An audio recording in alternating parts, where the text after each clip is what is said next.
जय गुरुदेव, जय गुरुदेव, जय गुरुदेव। नाम किसका? प्रभु का पावन नाम। जय गुरुदेव। शब्द रूप में विराजमान परम पूज्य स्वामी जी महाराज, वक्त के मसीहा महापुरुष हुजूर पूज्य महाराज जी के चरणों में कोटि कोटि नमन। आज इस हरदोई के पावन भूमि पर, इस फरदापुर आश्रम पर उपस्थित हमारे संस्था के सभी पदाधिकारीगण, हरदोई जिले के सभी जिम्मेदार, खंड के, ब्लॉक के, न्याय पंचायत स्तर और सभी सक्रिय कार्यकर्ता और सभी नौजवान युवा संगठन के प्रेमी, महिला संगठन के बहनें और सभी जय गुरुदेव।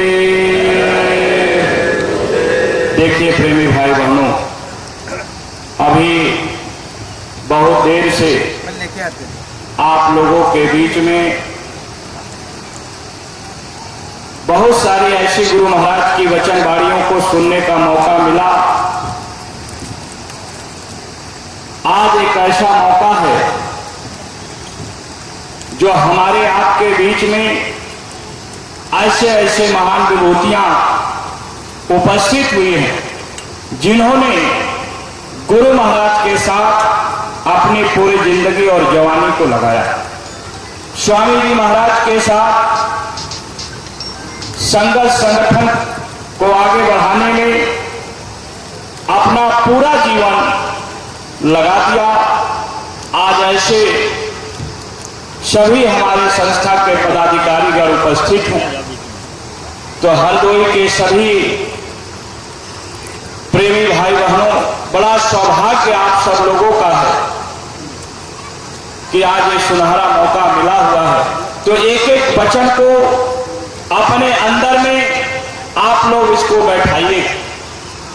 जो भी वाणी यहां से निकली है, जैसा हमारे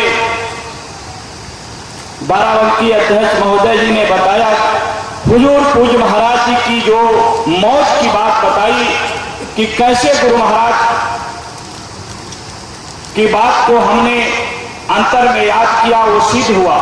तो ये प्रेमी भाई बहनों, आज वक्त और समय के मसीहा और महापुरुष पूज्य महाराज जी, इसमें किसी को कोई शंका करने की जरूरत नहीं है। स्वामी जी महाराज कहे थे कि बच्चा मैं अपनी दाढ़ी बाल काला कर लूंगा, तुम पहचान नहीं पाओगे। और आज उसी तरह गुरु महाराज के तरह जो स्वामी जी महाराज शुरुआती दौर में साइकिल से, मोटरसाइकिल से, पैदल चल चल करके जीवों को जोड़ा, जीवों को जगाया। आज पूज्य महाराज जी कितने निचले स्तर पे 4 किलोमीटर, 6 किलोमीटर, 8 किलोमीटर पे सत्संग कार्यक्रम कर रहे, और घर घर, गांव गांव पैदल जा रहे, मोटरसाइकिल से जा रहे। ये धूप भरी गर्मी में, ऐसे जून के महीने में घरों से निकलना मुश्किल हो जाता है। लोग सुबह 9 बजे 10 बजे अपने घर में आ जाते, शाम को 4-5 नागा नहीं करना चाहिए। और किसी परिस्थिति में, जैसे माननीय अध्यक्ष जी ने बताया कि जब बलख बुखारे का बादशाह जब राजा था और राजा जब नामदान लेने के लिए गया, तब प्रेमी भाई बहनों 6 महीने उसकी परीक्षा ली गई।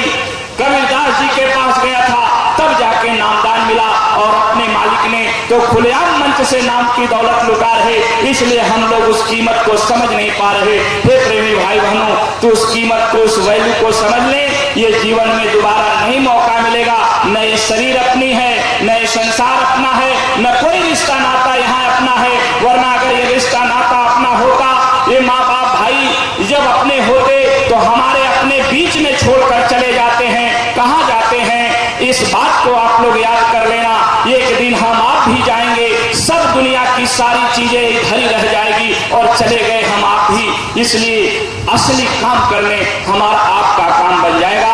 इसलिए आप लोगों ने देखिए बहुत सारी बातों को सुनाया, समझाया। मैं तो बोलने की इच्छा नहीं थी और आप लोगों की इच्छा हुई तो दो शब्द आपके बीच में हमने चर्चा कर लिया प्रेमी भाई बहनों। इसलिए हम आप लोगों से निवेदन करना चाहते हैं, जैसा आप लोगों के बीच में ये युवा संगठन और महिला संगठन जो पूज्य महाराज जी ने एक प्लेटफॉर्म तैयार किया, विचार करना प्रेमी भाई बहन, आज की नई नई पीढ़ियां समाज में हम सत्संगी होते हुए भी सच्चे रास्ते पे नहीं चल पा रहे। पढ़ाई लिखाई के दौरान बच्चे हो बच्चियां हो गलत रास्ते पे चले जा रहे, माँ बाप की बात को नहीं मान रहे, पूरा जीवन माँ बाप ने संगत में लगा दिया, पूरा जीवन गुरु के आदेश में गुजार दिया, लेकिन आज उन्हीं के बच्चे उनकी बात को समझ नहीं रहे। देखिए महाराज जी ने कितनी बड़ी दया कर दी, ये किसी को पता नहीं था। एक ऐसा प्लेटफॉर्म तैयार किया कि ये बच्चे बच्चियां, ये प्रेमियों के बच्चे आएंगे जाएंगे, सेवाएं करेंगे। जब बच्चों के बीच में बच्चे रहेंगे, बच्चियां एक साथ सामूहिक सेवा करेंगी तो उनके अंदर भी एक भाव प्रकट होगा, एक टीम के तहत मन लग जाता है। ये महाराज जी कितनी दूरगामी सोच के तहत हम नौजवानों के लिए एक ऐसा प्लेटफॉर्म तैयार किया। इसलिए हरदोई जनपद के जितनी माताएं बहनें बड़े भाई लोग आए, अपने अपने बच्चों को प्रेरित करिए, जब जैसे उनको फुर्सत मिल जाए उन बच्चों को काफिले में चाहे मथुरा दरबार में जब कभी सेवा का मौका लगे उनको भेजते रहिए, उनके अंदर संस्कार पड़ेगा। ऐसे ऐसे बच्चे कई आए जिन्होंने मालिक के साथ सेवा करते करते बहुत सारी ऐसी कमियां थी जो माँ बाप ने आकर महाराज जी से निवेदन किया, महाराज जी ने कहा युवा संगठन में भेज दो। धीरे धीरे उनके अंदर सुधार आया। इसलिए हम भी आप लोगों से निवेदन करना चाहेंगे, आप प्रेमी भाई बहनों इस बात का बहुत बारीकी से ध्यान कर लेना, ये जीवन दोबारा नहीं मिलेगा। ये संसार में जितना हम भटकाव रखेंगे, जैसे मकड़ी खुद घर में जाल लगाती है और खुद जाल लगाकर उसी जाल में फंस जाती है, फिर निकल नहीं पाती, वही हालात हमारी आपकी हो गई कि हम आप खुद ये दुनिया का जाल बनाया, हमने खुद संसार में घर द्वार मकान बेटा बेटी बनाया, आज उससे निकलने का फुर्सत नहीं। इसलिए संकल्प लेना चाहिए।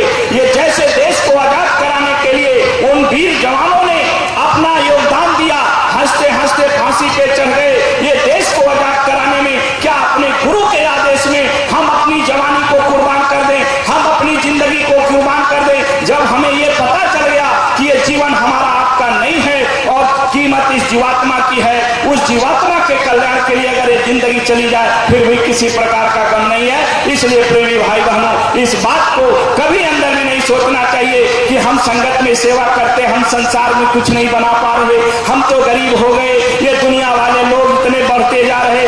कभी प्रेमी भाई बहनों जब सेवरी झोपड़ी में रह करके भगवान राम को अपने दरवाजे बुला ली और भगवान राम को जूठा बैर सेवरी का खाना पड़ा, वो प्रेम था।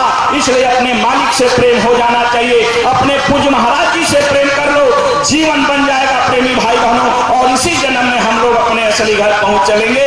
इसलिए हम आप लोगों से हाथ जोड़कर विनती प्रार्थना करने आए, निवेदन करने आए। तो ज्यादा समय मैं नहीं लूंगा क्योंकि समय अब ज्यादा हो रहा, इसलिए हमसे कहने सुनने में कोई भूल चूक हो गई हो तो हमें छोटा भाई बालक समझकर माफ करिएगा। प्रेम से बोलिए जय गुरुदेव, जय गुरुदेव। जय गुरुदेव।